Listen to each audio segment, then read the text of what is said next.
Hello, welcome back to my channel.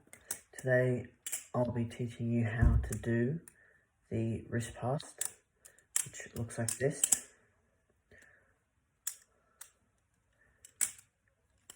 That's the wrist pass.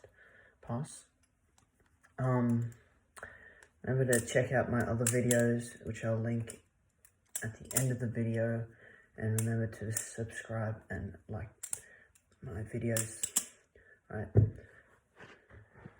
So first off, I'll show you the wrist pass in slow motion and fast motion.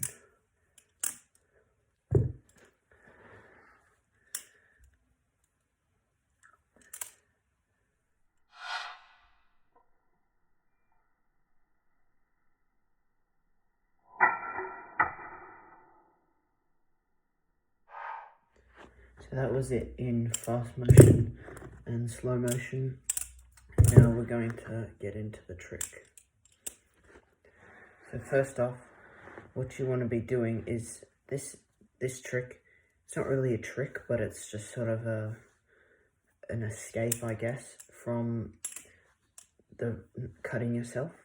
So if you ever find yourself, you're in a position, you've got the bite handle, you're holding the bite handle, and the blade is about to hit your fingers.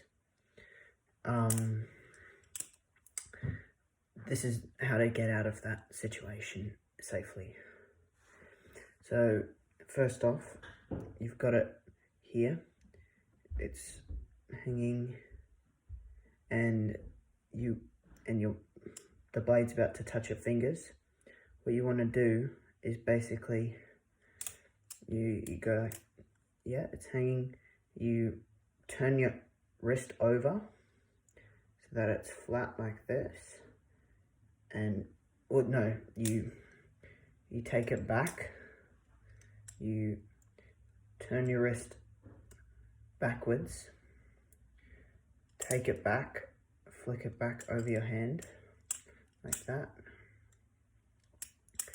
and then you flick it forward, and it's about to hit your fingers.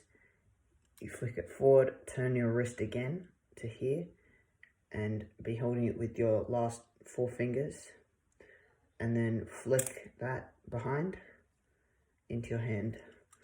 And okay, again, you've got it in your hand, it's back. You don't need to flick it back, it's just to get the momentum to make it fast. But you've got it, flick it back, and then flick it, turn your wrist, and catch that. And you can close it from there. Okay, thank you for watching, guys. If you have any questions, leave it in the comments. Remember to like and subscribe, and I'll see you in the next one. Bye.